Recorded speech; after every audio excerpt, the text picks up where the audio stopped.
owner of the AWF, host of CAW All Stars, CAW Superstar, 13-time Tag Team Champion and Pride Champion. This Scorpion is ready to shoot the shit as Sean Walsh presents the SWS. Ladies and gentlemen, welcome to the Sean Walsh Show. We are back. There have been a couple episodes that I've been looking to get out, but for one reason or another, they haven't come. One is on someone else's recorded computer, and was recorded back in July, so still waiting on that. One, we still haven't found the time to do, so more will be coming. Lots to see and hear, but today I am joined with a man who's really taken the world by storm. He's the ECW NXT Champion. You might know him being the face over there. You might have seen him showing up in COH or in the AWF. Matt Black. Well, thank you for having me. It's an honor to be on, and this will be the only one that you need to air from now on. It's the Matt Black Show, right? Yeah, exactly. Everywhere I go, it turns into the Matt Black Show. So, I mean, really things have taken off, and you know, we've talked about this before, and I've talked to RBJ about this.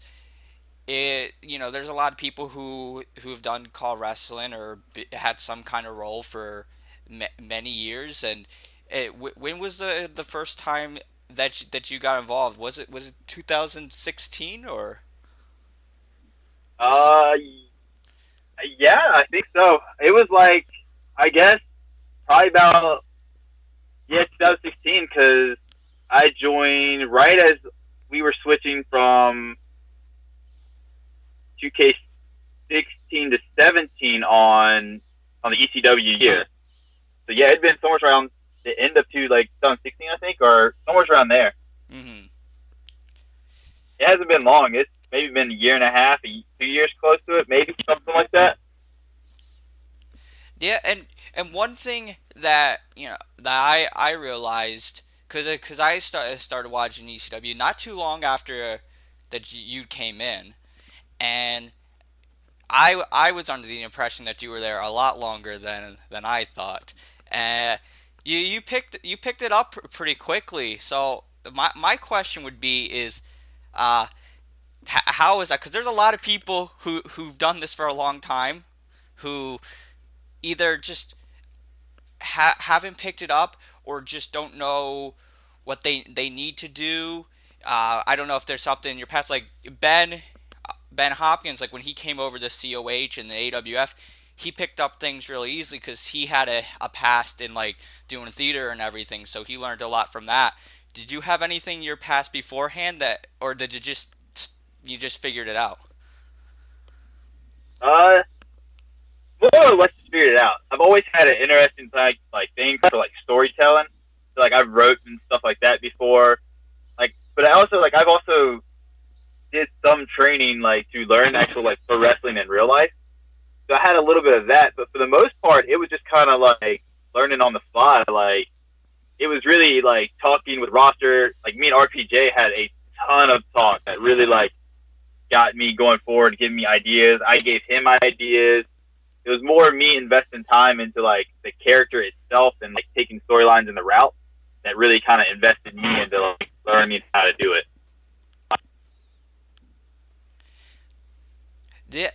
Another thing that probably helped a lot, and I don't think a lot of people know this, so they will now, is when it comes to ECW, I know that you help a lot in a lot of the behind the scenes stuff, not just for your character but for the show itself, and get to see things that other people don't see.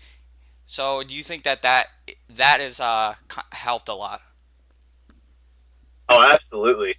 Not only has that gives me more of an in-depth and more ownership, and it's part of me that I do help out in that much, but it also gives me insight into how can I use a bigger picture and stuff like that, as far as other people's storylines or tying things together and and more or less staying different as well. So we're not like rehashing old things that we've done before, or I'm not trying to redo things that have already been done. Right. Now, I know there's a lot of people who, they do their characters, and that's fine.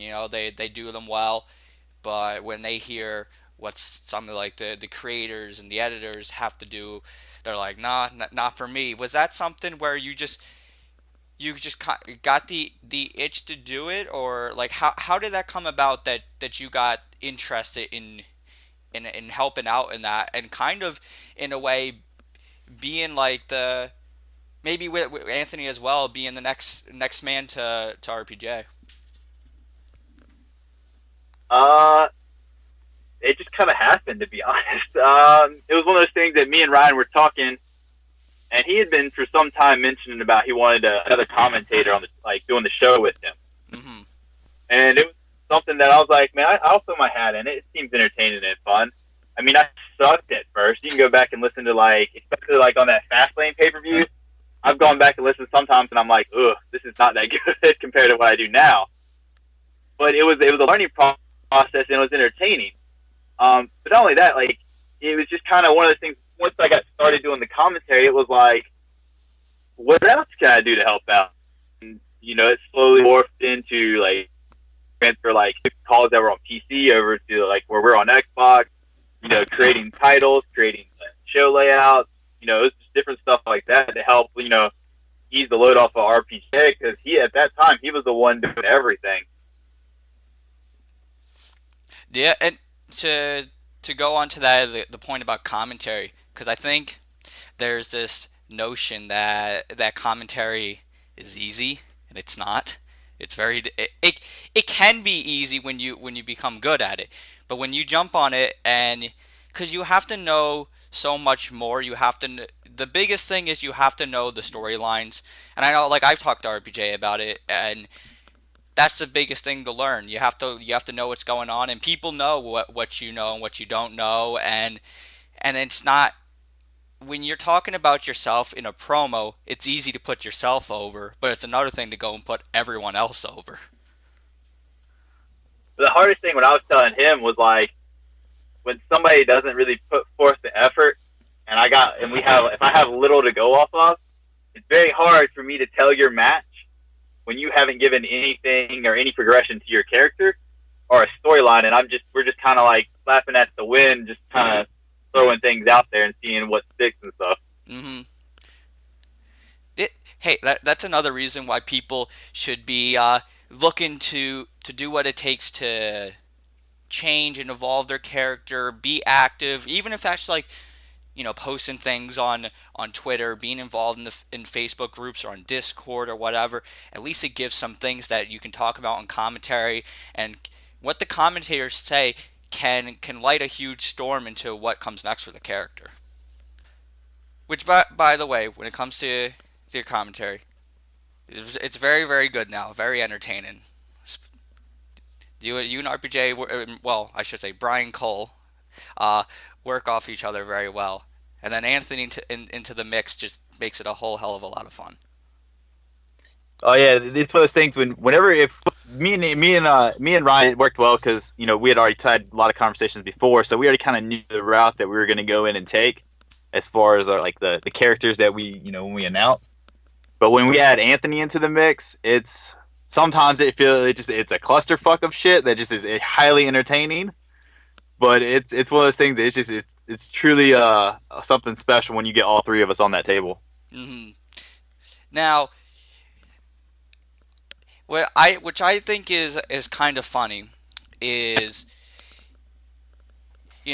people see you in other shows and oh yeah, there's this Matt Black guy, and in your position as a babyface in other shows, which you do well at, and then in ECW, some people who go and they check in, whether it's Road to CAW All Stars show or any of the episodes that they go and they tune in, and they see you as a heel, and the heel that you play, like the ultimate heel on the show,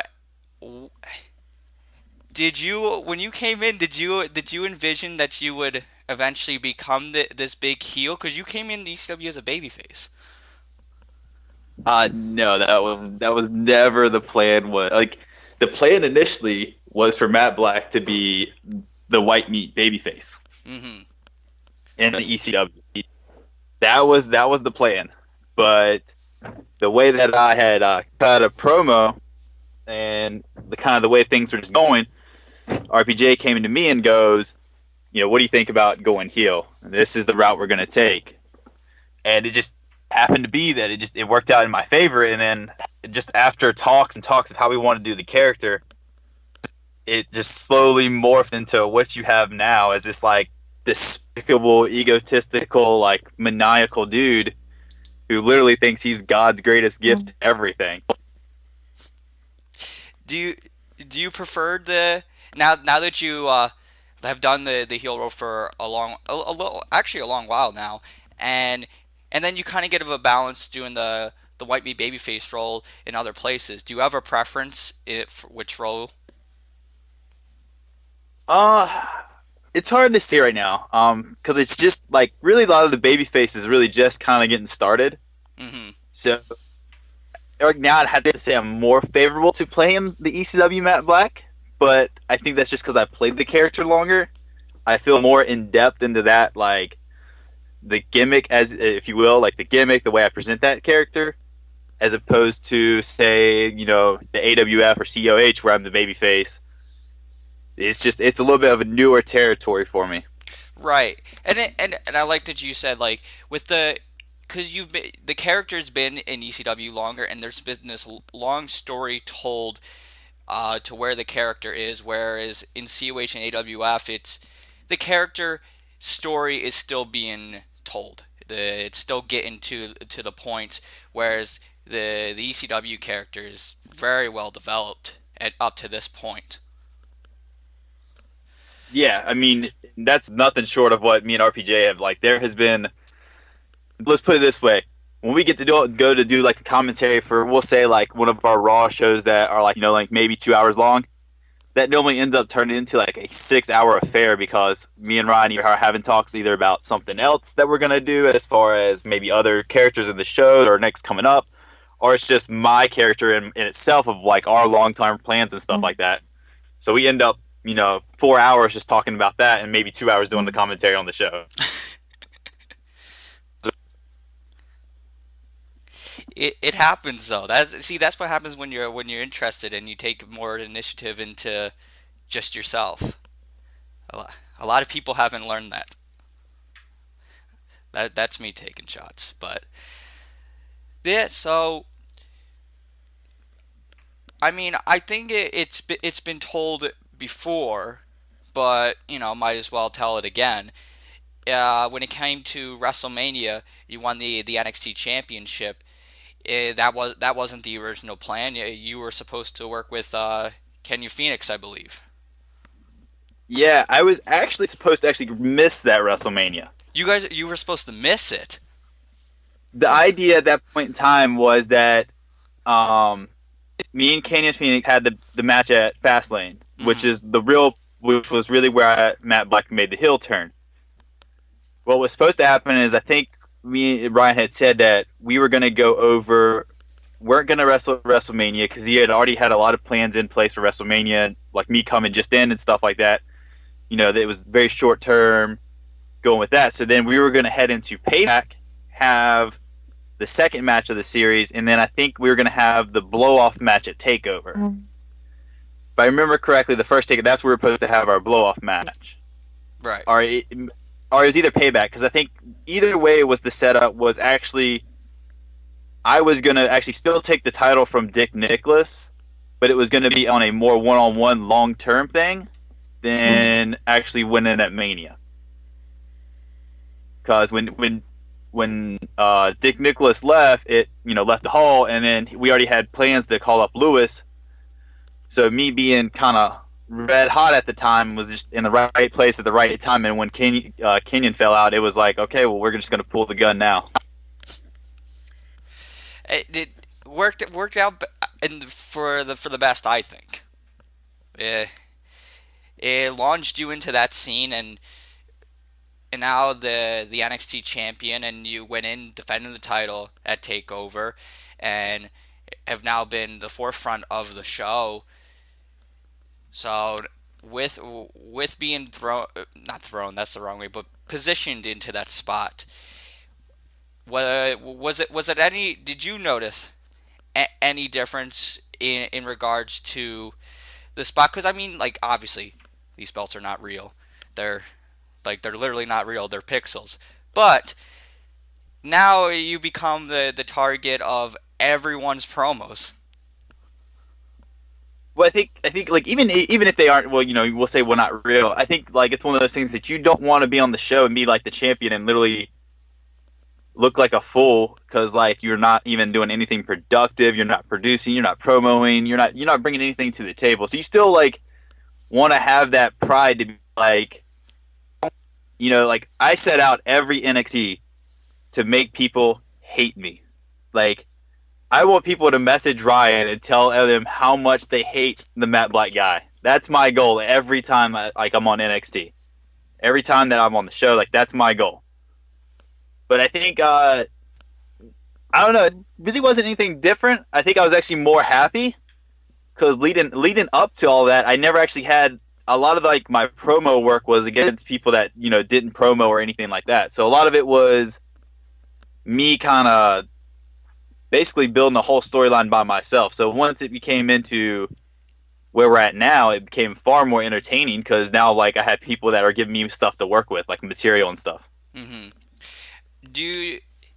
I imagine this is not the case, but due to the fact that there've been a lot of people who have been there longer, or whether there's people who came in who've been other places or whatever, do you feel that people have mostly been supportive, or do you think there's been any kind of jealousy? Honestly, I couldn't say on the jealousy part. I don't know. If it has been, nobody said it to me. So I don't know. It's been mostly more supportive than anything. That's good. I imagine it probably is. I get to interact with a lot of the guys, and they all seem to be very supportive. I mean, I don't care. You could beat me 10 times. That's fine by me. Trust me, I actually have more times booked myself to lose than anything, and RPJ changes it on me. So I think a comparison that can be made. It's not even in regards to the character, but I remember in WWE's NXT when Kevin Owens was down there for 6 months, he had like 5 like different people he was feuding with or had beef with of any kind. Every time, I swear, every time NXT happens, there's like a new like, even if it's not a full-blown rivalry, but like beef with the characters. Like you have something with whether Anthony Adams and Eric Silva and Brandon Wolf and Alex James. Like there's all these characters, and it just sets up all potential feuds like forever. well, I think that's like the beauty of what I've been able to do with basically being the most despised person in NXT was that it doesn't matter who's on the roster. Like everyone just hates Matt Black, which is done so well. Ryan has told such a marvelous storytelling and has put all these kind of lines together that we have, like you said, that potential for anything can happen as far as who could come at me, or who I could feud with. Now in NXT right now, like we don't necessarily have to go to Raw at the moment, but for NXT, is there any guys that you think are on the brink of something special? Because we've seen a couple of guys who have caught some people's attention. What, like Bobby and Eric have really risen up since their feud and their takeover match. Is there anyone that you're looking at, and especially because you got that look of behind the scenes and whatnot, that you're like, these guys are, if they do the right things, there could be something special with them? Yeah, there's a couple. I could definitely tell you that. The two off the top of my head, I think you're going to be looking at Alex James and Evan East. If everything aligns right in the cards, you could be seeing another Bobby Mitchell and Eric Silva like pop up out of nowheres on that. Mm-hmm. I think once Jamal Bedlam gets in, Yeah. and we start showing him, I think you're going to see another one right there that's going to shine as well.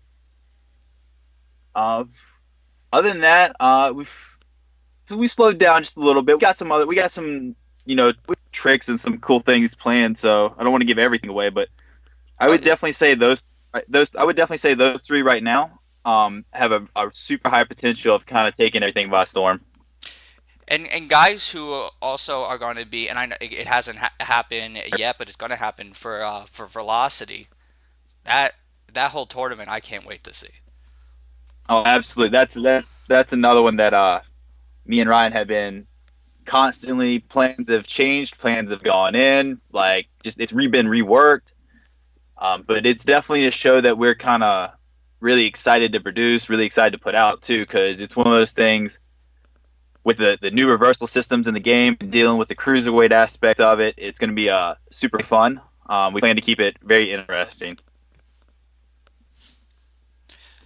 All right, and then let's just say, right now, like you're on a roll right now, but let's just say tomorrow you lose the NXT Championship, and there's an opening on Raw. Is there any guys that you're looking at? Because besides you see a little interaction on SmackDown, but usually Raw and NXT stay for the most part to themselves. Do you see that? Is there's anyone that you're looking at that will gel well with the current character that you have? Absolutely. Let's see. For one, me and Aether can always produce pretty good. I mean, you've seen some of it in the AWF, and you've seen some of it in the CAW All Stars special and stuff like that. But I think in ECW, I think there's an even more tremendous aspect for it, being that he is like basically ECW's top babyface. Mm-hmm. And you could argue at this point I could be ECW's top heel. So I think that is one of those things that his character is so much like a beloved character, and my character is so much of a hated character. The dynamic is just in that match, in those feud, could be just over the top. I can always go back with Lewis. Me and Lewis meshed well together in our promos very well when we were leading up to WrestleMania and even to the payback match. Or not the payback match, I'm sorry. It was I think it was the Slammy Awards. I couldn't remember. I want to say it was the Slammy Awards where we fought. But it was one of those things that even us being two heels, we put together a pretty solid, package of promos on each other for that. Me and Anthony can always mesh well, just for the simple fact that we already just joke with each other on any Facebook and stuff like that. So on promos, man, and me and him being kind of very in-depth, our characters could easily have some crazy fun. But I mean, there's a lot of people that I would love to interact with on Raw and have feuds with, though. Yeah, there's guys I like that you listed. I'd like to see those. Whether it's somewhere down the line. Lewis, by the way, I'm sure you agree with this. I think is underrated right now. He's doing extremely well in ECW, but I don't think people who are looking outside of that realize how good he is. No, people if they just need to me and Ryan just need to go back and put a promo package of all the heel stuff he did in NXT, and that would just open up everyone's eyes to being man, Lewis is a better heel than I am. I know that sounds weird because I'm seen as this top guy and as far as being a heel now, but Lewis to me is the perfect example of what a heel is supposed to be like, man. From promos to the stories that we put him in to what it does, everything. Yeah, But I guess another person as well. I would like to go on Raw with would be Azriel, because we had the whole thing leading up to the show before Royal Rumble and stuff like that. That'd be a fun one to revisit, that rivalry as well, because that was to me that is still one of my favorite rivalries to date. Yeah, That would be interesting with your guys' history. And speaking of Azrael, one thing I think was interesting is last year when the CWI 100 list came out, and you have and then there are reasons as to why this is, but the ECW NXT Champion ranking higher than the ECW World Champion. Now, I think we've talked about it, and then I think I know me and RJ have talked about it. Part of that might be because your name has kind of went to some other places, so there are other people who are voting, and some of it is a little bit of a popularity contest. But when you see something like that, where there's like 200 plus people voting on this thing, and you had like a number 23 or something like that, which is pretty great. Yeah, I'd say so. I think it was very shocking, you could say, to me, because, like, let's see, at that point, last year when that came around, I had only been doing this maybe 6 months, something like that. So it's kind of a shock, and it kind of gives you a little confidence that you're kind of doing all things right, if you will. Yeah. Now, one show in particular that I want to talk about is ECW's Road to CAW All Stars show. And I can't recall if you were in the Twitch chat that night, and I just don't remember. I know I was, and I'm sure you'd heard, but it was a big monster success for ECW. Yeah, I unfortunately I was not in the Twitch chat for that one. I wish I was. Because I only could have just put more gasoline onto a fire. But yeah, Ryan sent me screenshots and kind of told me what was going on, and it was, yeah, you could say that was a pretty big night. I honestly, God, did not expect that promo to go over as well as it did, and that whole what I did, like what I went on about and what I talked about. After I had recorded it, I didn't really feel like it was the greatest thing I'd done. I thought it was, decent, but I thought I could have done some things better. And then once Ryan was like, "Man, we hooked him, we got him," it just was like, man, apparently I killed it then. Oh yeah, it was brilliantly done. Like everything from and this is important. The whole you spinning around with the DZW shirt, excellent. Oh. So the funny thing about that was, I had actually, me and RPJ were talking, and I was actually in the middle of messaging him how I thought we should do that, and he sent me a message right before I sent mine. How do you think about wearing a DZW shirt? And I finished up what I was sending and sent it, and it had the exact same thing to him that I wanted to have a DZW shirt on, and it was just that moment we were like, all right, man, we're on the same wavelength. This is gonna be magical. That whole thing was to do everything we could to basically separate Matt Black from ECW. It was perfect. The chat was booing. I mean, poor AJ, he got DCW booed the hell out of them. But you're welcome, AJ. and then you came out and you cut the promo and look, you hear from pro wrestlers, sometimes the things that catch fire you least expect to them is just your average promo or whatever, your average thing, and then all of a sudden, boom, the chat was really getting into it and giving the good heel heat. I know AJ put the promo up on his YouTube for DCW. I used it for Superstar Mayhem, which was a little weird because you're babyface and you were not saying so babyface things in that, but I pulled it off.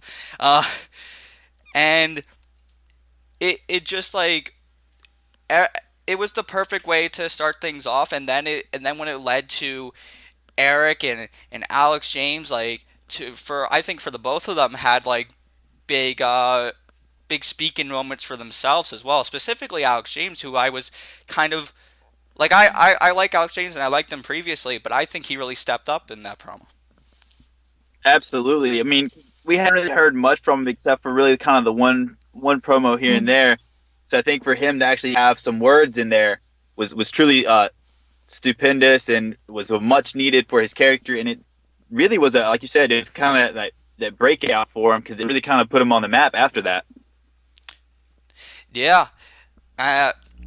So hopefully for that, because I think it's awesome that there was, like, the chat had all these people, whether like regular viewers of ECW, people who are checking in for the first time, guys who have, owners of all these different colleagues into it and everything, learning about people and all this kind of stuff. Hopefully, and I know it's only the start of what's to come. So I think that's really exciting, and I'm really intrigued what'll happen when the Money in the Bank Twitch stream. Well, I think the biggest thing that kind of put that promo over was not only was it the verbiage I used, but I think it's something that a lot of people don't really do too well. I would say, just from my experience at this point, was the influxation of like your voice and the emotion that you put into your words. So, like for me, when I recorded that promo, I came in there with a very angry mindset. I thought in the character who I was, and presented that front. So then when I did continue to speak about those things, you could hear it in my voice, the anger building, which leads, you want to hook. We only have words at this point in a promo, so I got to hook you with my words. I can't make the facial expressions of the characters on the video game. Right. So I have to hook you with the words. That's what I aim now, and that's what I try to tell people whenever someone comes to me for like a promo advice, or if I'm ever talking about promos or anything like that. It's 100% your voice influxation and the emotion that you're using with your words and the vocab and stuff like that. Yeah, 100% right on. Another thing I think from that promo that was great about it, and I think that like people really took into it, is that like what you were saying, like yes, it was amped up a little bit because you're this heel, but you talked about like, well, why am I gonna represent ECW? They didn't pick me last year. Yeah, you have that egotistical aspect, but at least you're not just being like, well, I'm not doing it because they suck. Like you have like, there's a bit of like, people are like, oh, okay, there's a little bit of a merit where like in the character's mind, he thinks, no, I'm the good guy here. They're the ones who are against me. Right, and I mean, I guess you could say this is things that me and RPG have done really well, but as far as when it comes to really fleshing out and knowing the character, I have top-notchly done it to where I know 100%, and Ryan knows 100% how we need to present the character and how the attitude needs to be and what we need to do to get these storylines to where it really shines boast on the best of us, or whoever I'm facing. Yeah, and then from there, because like everything with the promo, the show, monster success, and then just carry things over to CAW All Stars 10, and I don't know if I've talked to you in private about it, but about the match, because I don't think did I clue you in at all with the result, or was that just a surprise? With the what? Say that one more time. With the result, with the win, because a lot of times I don't tell people. No, that was the one thing you actually withheld from me. You sent me the message. The only thing you sent me was that that you changed we were going to change the entrance to give me like my full on ECW entrance and not the entrances I was using anywhere else. Mm-hmm. That was it. As far as what was happening in the match, you actually never discussed any of that to me. So that was kind of like tune in and find out and see kind of what way we're going in. Okay, I thought so. A lot of times I don't tell people because I like to surprise people for good things, not for bad things. I don't withhold for bad reasons. I only withhold so they have a more genuine reaction, and then I liked how it was done with you with the win, and then the kind of the sneaky win, and now with because it creates now with this conspiracy match with Aether.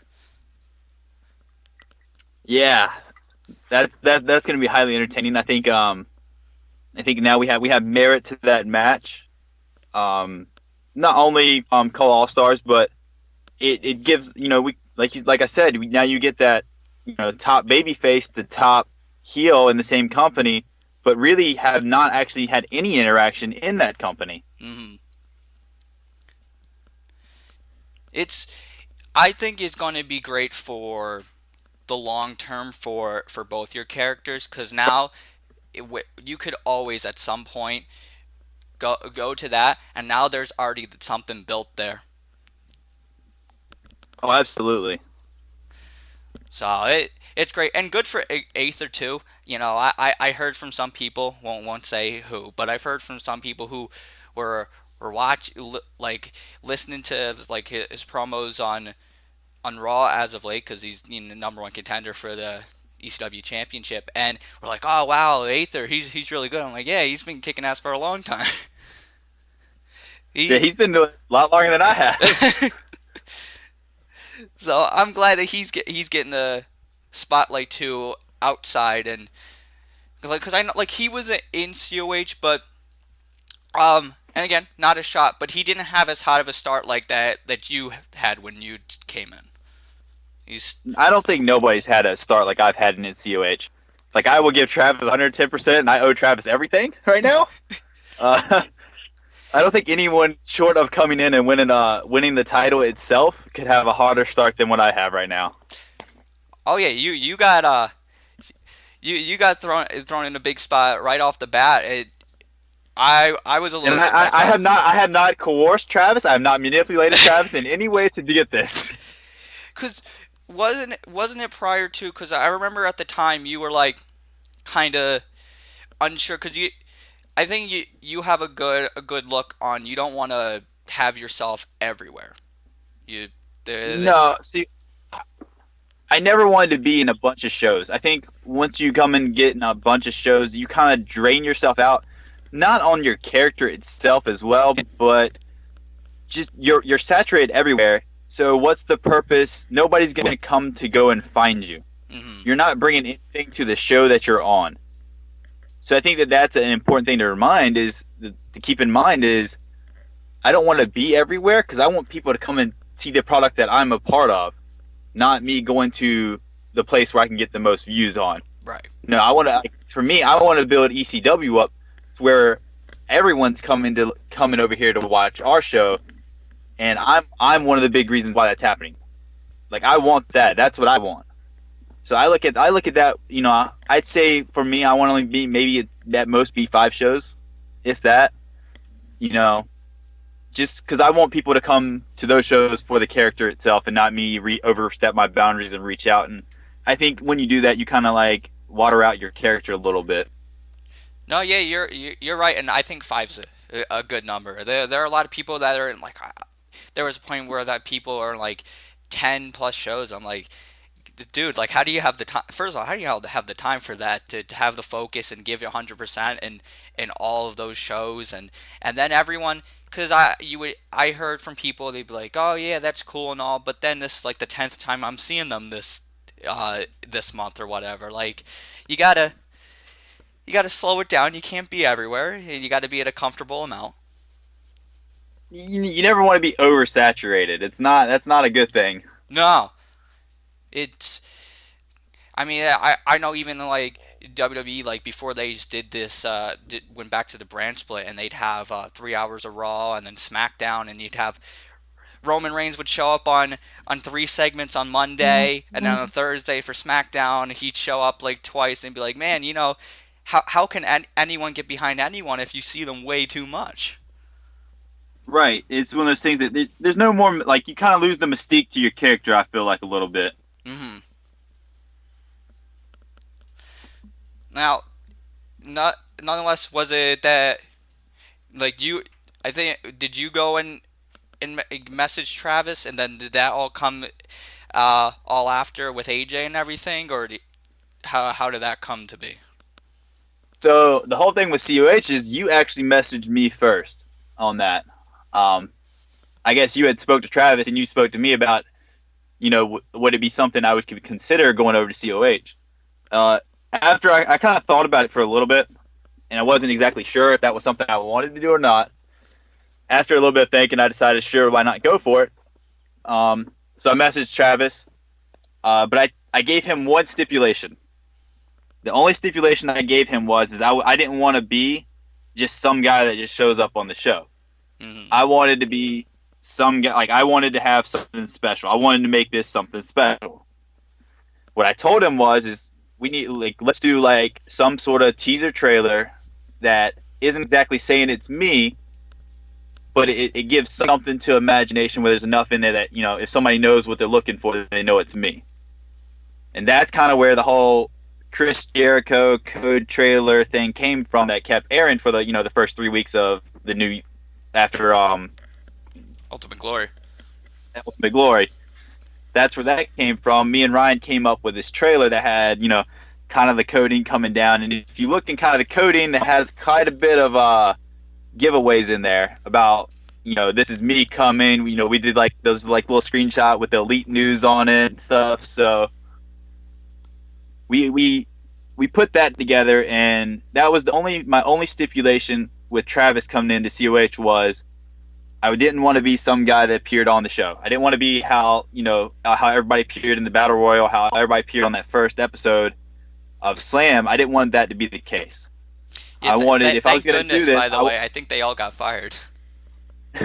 I wanted to do something special. I wanted to make this, make it a moment, make it something that, is rememberable.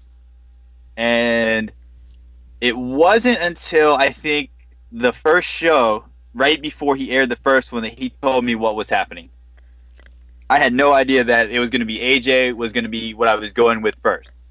Because wholeheartedly, like that was kind of the one of the plans to get to. Mm-hmm. But that was all on Travis. I will give him 100% on that. He came up with all of that. Me going against AJ. So I don't know if it was AJ telling him that he wanted to do it or what the case was. I haven't asked. I'm not even going to complain or anything. Like, I can just be grateful that that's what we went with.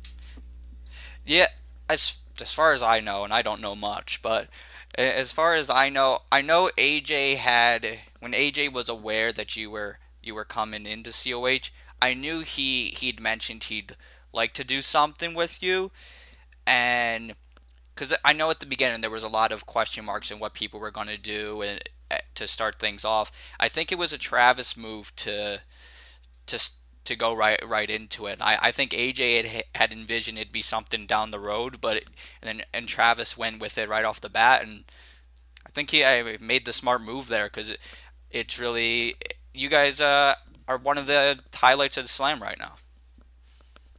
Well, I think it kind of helped build like Slam's main event scene, I think, up a little bit with that in, because now with him losing that Pride title, it was kind of the big question was, is AJ gonna move into that main event scene there? And then, there's not much on a babyface side actually on Slam as far as that top main event status. So then it kind of brings me in, and it goes ahead and kind of puts me in a good position to be right along inside that main event scene. Yeah, so now you come into COH, and COH has been around for a long while now, and it's in like the last year or so has really brought in kind of like a new wave of getting some of the newer talent or like guys like me that were in lower spots prior to and given chances to do things and whatnot on a higher level. And when you came in, what was your and now came in and then up to now? Well, what did you think when you looked at the roster and how things were? Was it what you expected? Was it something completely unexpected? Like, how did you view the scenery? Honestly, it wasn't. It's hard to say. Because I was more or less shocked about how I got booked. I'm not even gonna lie. Like, I was shocked. I wasn't expecting that. Because I came in and told Travis, I was like, I don't really care where you put me in the show. Like, I'm gonna be here to help. I'm gonna make this better for you. I'm gonna make this show, way more entertaining. I'm gonna make it where people want to watch it. And I told him, I was like, I don't care where you put me. If you want to put me in the bottom of the card and I can work up, that's fine. It's up to you. So I think, I think there's been some good spots as far as what I've seen so far, and there's been some some workable spots. I won't flat out say they were trash or anything like that, but I would say like there's definitely room for some improvement. But I think there's a little bit of a skill differential, if you will, between some of the roster a little bit. Okay, yeah, I'd agree. And fairly put, Matt Black, babyface in real life. 100%. I am nothing like what you see in ECW. Yeah, certainly, and we, and nothing more needs to be said about that. But it's I'm sure most would agree with that, and I think it's great that guys like you and other guys that come in, like Malik Brown is now in, and over on Battleground, and even some of the guys from earlier on, like that were there prior to Ultimate Glory, like a Tyler Watson, like a VPOC, and guys who are getting a chance. So I think there's definitely a lot of potential for the future for them. Right, yeah, and I think, like, judging from the history, I think it's a nice shake-up that, like you said, like, you're seeing people that have been there now that are actually, like, really kind of making plays and making moves, and it's kind of nice to see that when that happens, because now, you don't feel like you're in a glass ceiling, and, you don't get stagnant with, who you have on your roster. It's not the same people over and over. Mm-hmm. Yeah, now, is there anyone that you look at right now? Because, I mean, you and AJ, like, awesome stuff. Hopefully that keeps going, and more stuff to come. So here's the fun fact, okay? And you know this as just from stuff I've said to you. But a lot of the big matches that Matt Black has, Matt Black, like I myself, a lot of times have a lot of like play in how those matches play out. So the 2 out of 3 falls that me and AJ had was pretty much Travis took a complete pitch that I gave to him and ran with it. He actually was surprised that I picked the 2 out of 3 falls match in that one. That's right. I completely forgot about that. That's right. That you, and that's great that he does that. Is one great thing about Travis is, if you communicate with them, and sometimes for some people it's not as easy, but if you communicate with him, he'll listen, and if you pitch a good idea, he'll go with it. And I mean, I think that's something, like, to me, that's something I always try to tell everyone anyways, is like 100% in NXT, Matt Black pretty much books his own stuff. Mm-hmm. Like me and Ryan come up with different scenarios and edits that we can do in the match that I can just put any stuff over, but like that's stuff that we talk about, we discuss that we want to happen. But that's something that I think that everyone can learn, that especially if you're trying to, want to move up, make a name, get to be that top guy. That's something that if you do that, you will surely put your name on the map as a helpful guy. Yeah, and it sends a nice message to the owners, because I've talked to various different people that run their shows, and sometimes you don't know what people are thinking or how interested they are unless they tell you. Like, so that when you're talking to Travis and then you're involved with ECW and all that kind of, it creates the message like, okay, this guy's invested, he's willing to work with what we can, he's trying to work for the best outcome. And maybe there's some other guy who doesn't do anything, doesn't communicate at all, and then wonders in 6 months why his character hasn't done anything. Right. It's good with that, communicate with them, and sometimes you might get told no. Sometimes you might be like, oh, well, what they had was better. It's just communication's good. So hopefully that's not just a thing for the creators of the show. That's for everyone involved. So, but I guess back to your thing. Were you gonna ask me who I wanted, who I'd like to face in COH be in the future? Yeah, because I mean, you've been interacted a little bit with AJ, and you've done some like tag team matches that have had like Chronic and whatnot involved. Like, is there any guys that you're looking at? You're like, yeah, you know what? That'd be a good guy to to work with, just on the Slam roster, I'd say, because we'll keep it just a Slam. I think, and not because he's the champion, but I think me and Chronic could have a very interesting dynamic. That would be one I would look forward to. Me and Scott Adams could be highly entertaining. Yeah. For multiple reasons. I feel like if me and Scott Adams go, that could be almost like a me and Azrael thing again.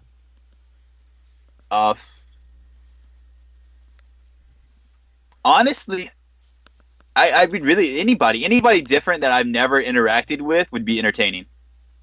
Though there's always one thing that I always tell Ryan is it doesn't matter what I get put in front of me. I'm going to try my best to do the best I can to make whatever it is great.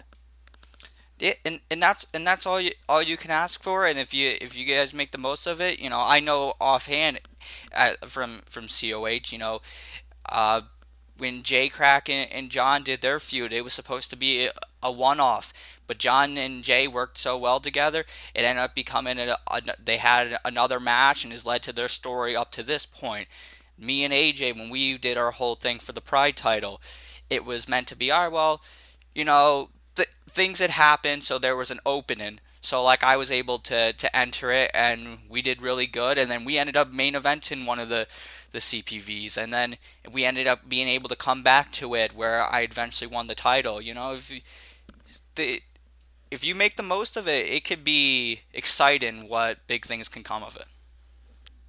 I mean, that was kind of how the Anthony Adams rivalry kind of came about. It wasn't really to be much more than kind of an establishment thing for me, and it ended up went into the Payback show, and there are people shocked that I won that match, and I think that me and Ryan looked at it as like that's when we know when we had something special was that moment, because it wasn't, and that was just plain and simple my promo work on the storytelling that we had came up with, and that Ryan was, producing, and he was, sending me ideas.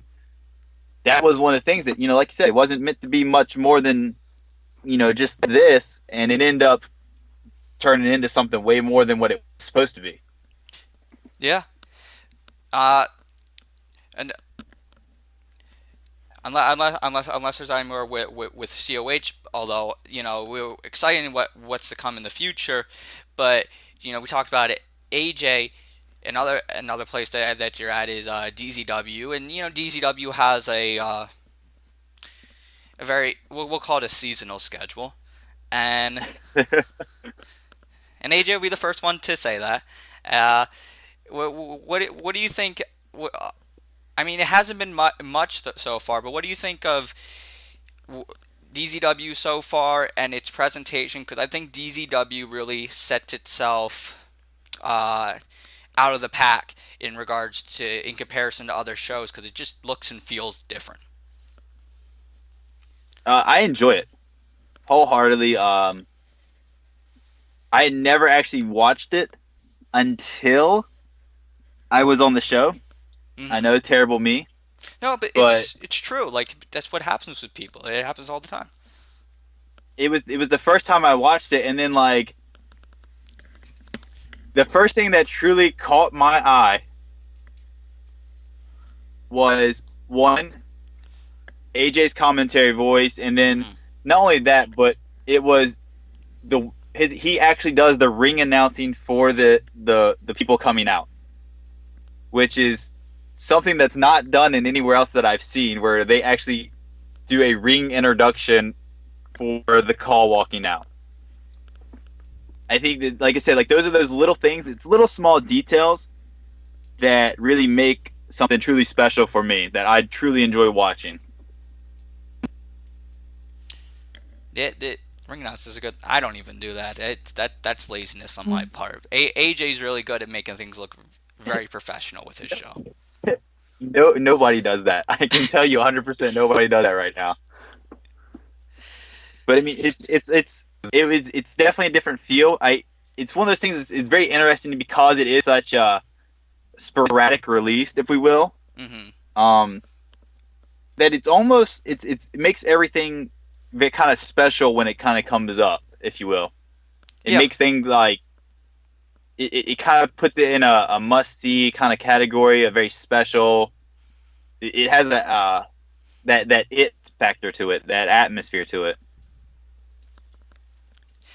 And a huge credit to him. You know, I've followed DZW since AJ started doing it, and he's gone through these different breaks because he has a very busy personal life, and but every time, you know, he's able to maintain a sizable audience where others drop. So I think that's a huge credit to what he does, that the viewers trust that the wait is worth it. Absolutely, 100% agree with you on that. Yeah. Now I'm interested to see, now that you have the whole DZW aspect added to the. Although you don't play that character in DZW, so it's a little No, different. it's babyface once again. I don't know what it is with all these other companies wanting me to come in and play babyface. I don't know what to tell you. I mean, I'll say this much: is part of it is there's not enough people willing to be those white meat baby faces.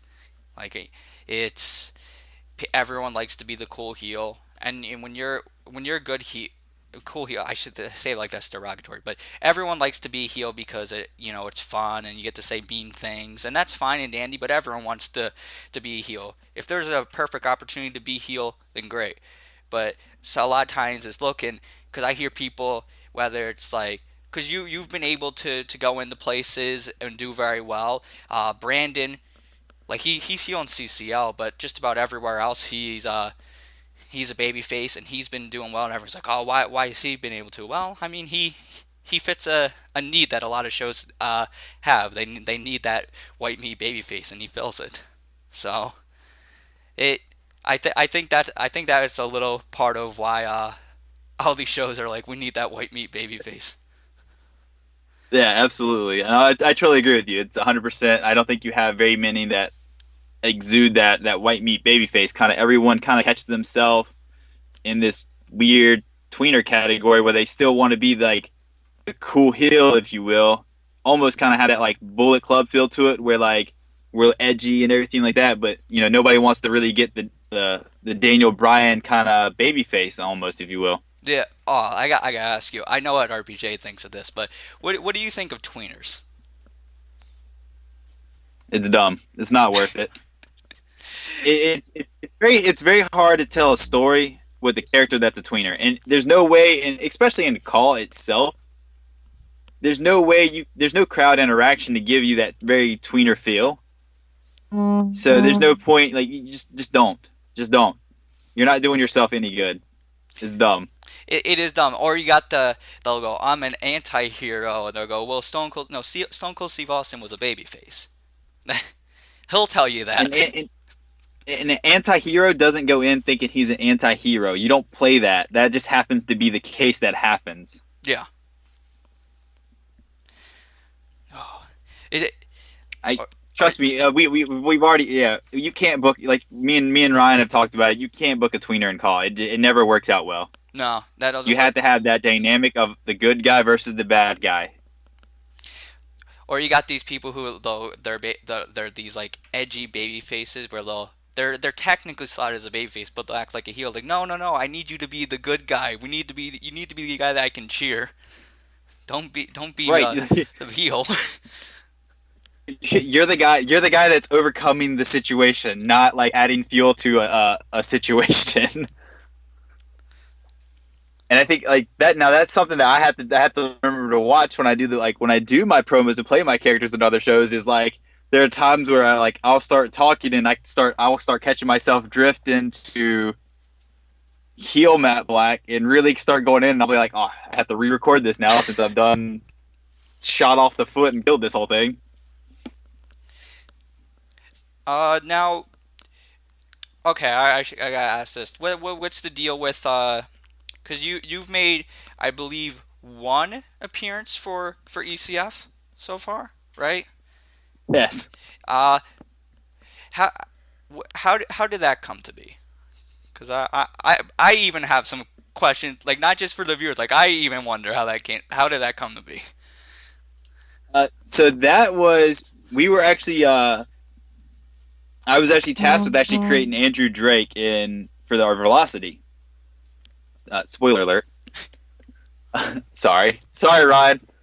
But I was actually tasked with creating him. So I was asking Andrew, hey, I need your stuff. Can you send me everything I need? Da da da. And we're doing out of that. And next thing I know, I get a message from him saying, hey, do you want to join ECF? And it was one of those things I kind of thought about, and I had never actually watched ECF at this point, let alone really knew what it was about. So, but Andrew seemed like a cool guy. So, like after we were talking, he like laid out this whole format of kind of his plans, what he wanted, and it's a little bit of a different role that I've been put in.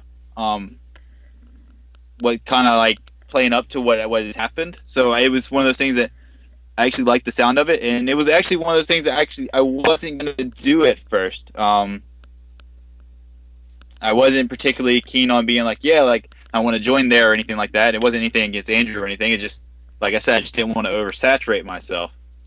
But it was a role. It was an interesting role, and I think it kind of gives people a little good that now they're going to get me and Walter coming up in there.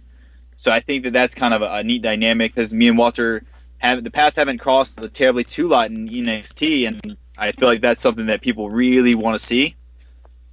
Given our characters, given the way we talk, given the way we're presented. So I think that's something that's going to be a neat aspect, and the fact that I'm going to be heel in ECF is also something to look forward to. Yeah, and the reason I ask, it's not any slight towards Andrew. It's only because I remember I like talked to you and you mentioned you're like, I don't know, I'm in a lot of places already, and then I go and some time passes, I see the ECF show and I'm like, I guess I got worked. But no, I think it's great. It was, like I said, it wasn't anything that was. It took a little bit of thinking to go with. But he's presented me, and I'm not trying to give too much away, but it's a different aspect of a story that I haven't done yet. So I think it's going to be something interesting to see going forwards. Sweet. I can't wait to see it then. It's nice not to know sometimes, so that I'm excited. And correct me if I'm wrong, but from obviously ECW is where it started. When you'd branched out into other shows, was AWF the first one, or was there one prior? No, it was you were the first. Okay, cool. No, RPJ is still first, but you like to feel like you started the bandwagon. Everybody hopped on you.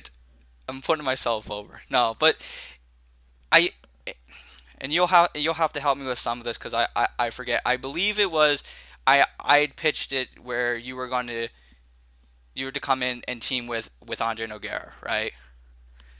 Yes, that was the original plan, was to have me and Brother Nogueira, if you will, team up. Yeah, because I had you guys come together because before, and then some people may not know, and I won't, but he himself, he has some personal stuff, so he's like taking time away.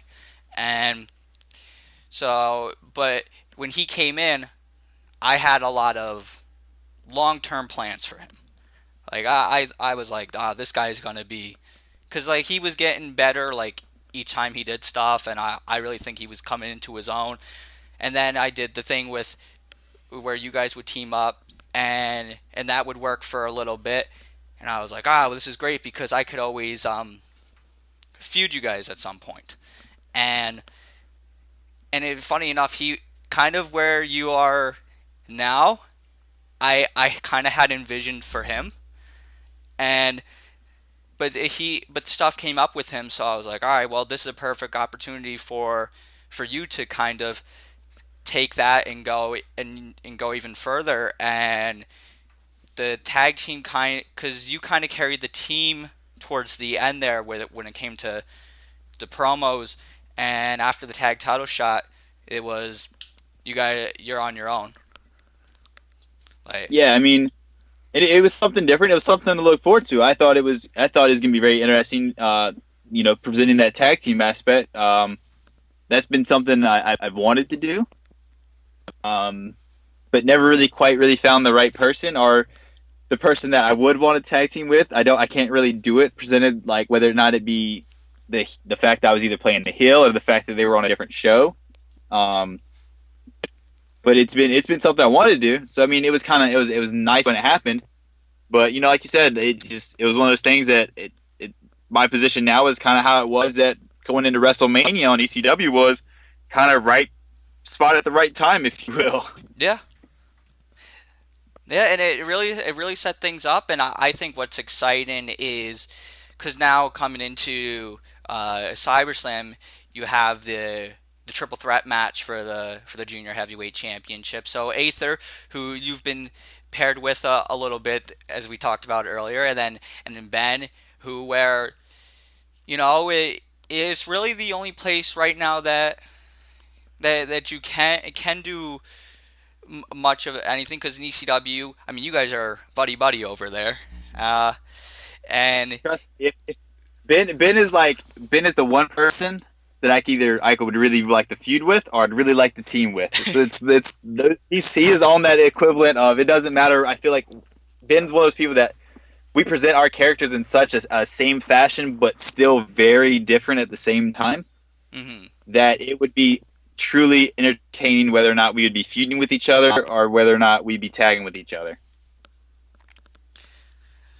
Now, so in kind of a general question, and even though I'm here, be as honest as possible. But what do you think of things that up to this point? And obviously, things that are to come that we won't discuss here. But what do you think of the journey thus far, and being one of those central figures in the junior heavyweight division? And now ECW has it with the cruiserweights and whatnot, and we're seeing it more recently. But I feel like for a while there hasn't been the focus on like a real specific focus on like the light heavyweight guys and a focus on them.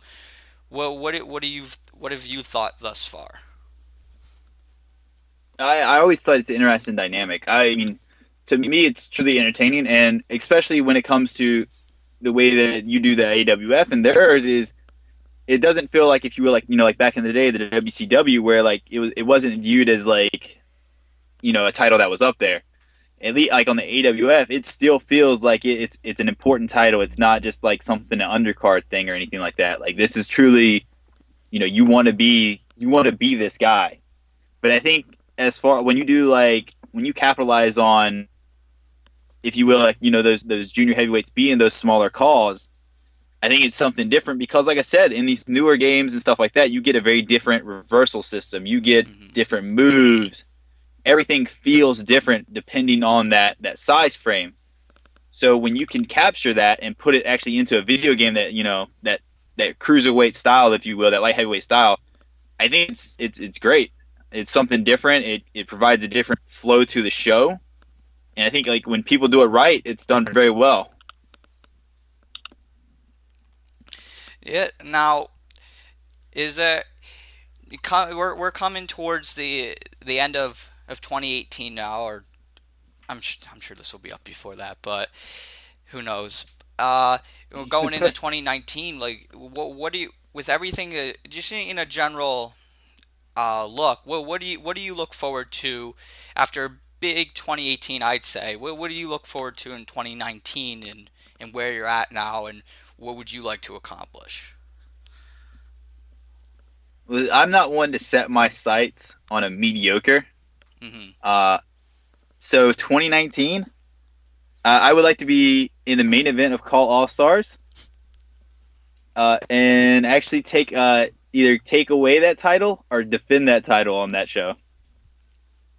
That's just me. I want that. That's what I would like to do. Now, be it, I'm not saying that's what I need to have, but that would be an ultimate goal, is some way to find myself in that position.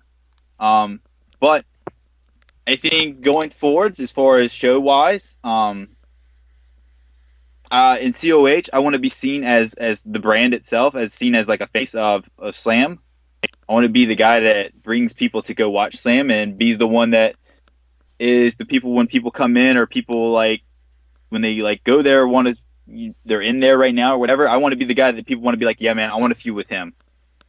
ECW is, I can't speak on that one because I know way more than I should, I feel like, about plans for that. Right.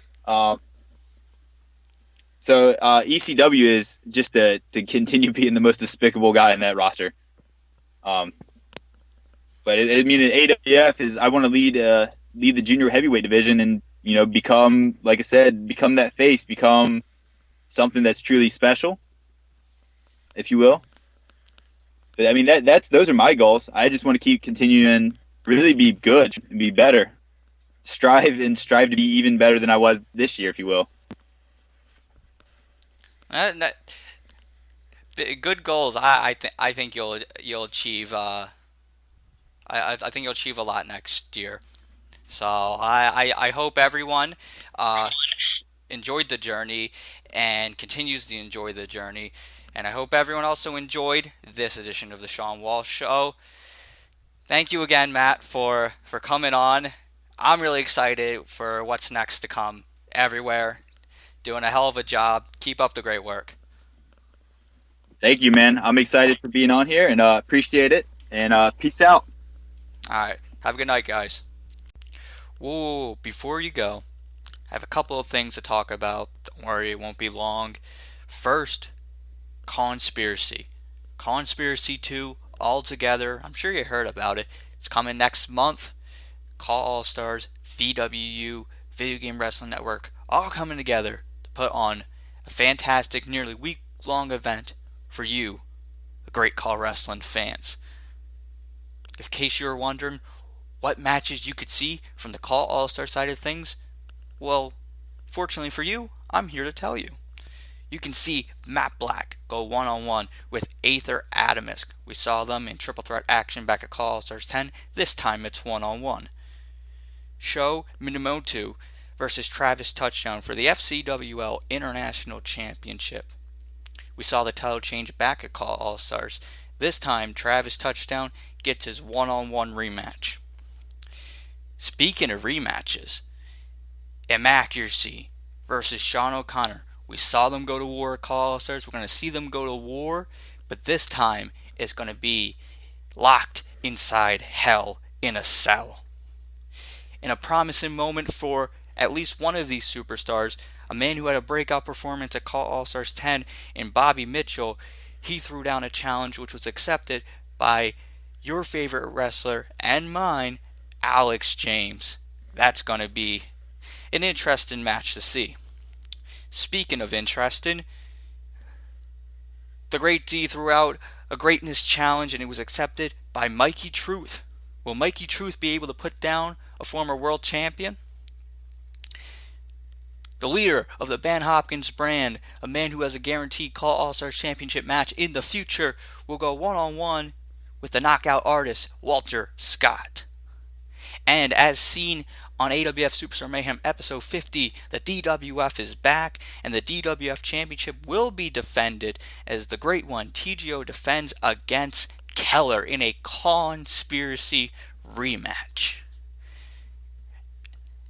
And CAW All Stars will be represented by its two world champions. First, the CAW All Stars Women's Champion, Elizabeth Preza.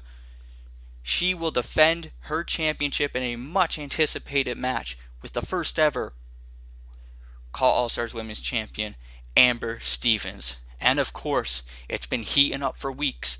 The CAW All Stars World Heavyweight Champion, Brandon Wolf, defends against Mason Chronic. Stacked card, and that's just the CAW All Star side of things. It's even bigger than that. Also, on December 1st, 2018, you can check all of CAW All Stars social media links, twitter.com/CAWAllStars, facebook.com/CAWAllStars. We're on Discord too. Discord, just message me. I'll send it to you if you aren't on the page. There will be a that's when you can begin voting for the CWI 100 list. Of course, we debuted that last year. This will now be the 2018 version of that list. So who's going to make the top 100? Where are they going to rank? That's where you decide, and then from those votes on, it'll go to the committee, and the votes will come in, and before the year is up, we will have all the information and all the rules regarding that on December 1st. Of course, we will also be having a CWI Tag Team 25. That's a new addition, so that will also be available, that you can vote on the top 25 CAW Wrestling Tag Teams of the year. So that's going to be a lot to look forward to. We will update the results through all our social media, and even here on the SWS, because there will at least be one more SWS before the year is up. Maybe there'll be more, who knows, I don't know, but I know there will be one more, as the next episode we'll have a guest who's been on the show before, but he's coming back. Ben Hopkins. We had a lot to talk about. A lot of interesting things. A little bit of controversial stuff. Fun stuff, though. Fun stuff. So stay tuned to that. Remember to like, comment, subscribe on this video. Or if you're listening to this on an audio, awesome. Still like and comment on the video. Go and follow on all our social media. And keep being a part of the growth of CAW All Stars, CAW Wrestling.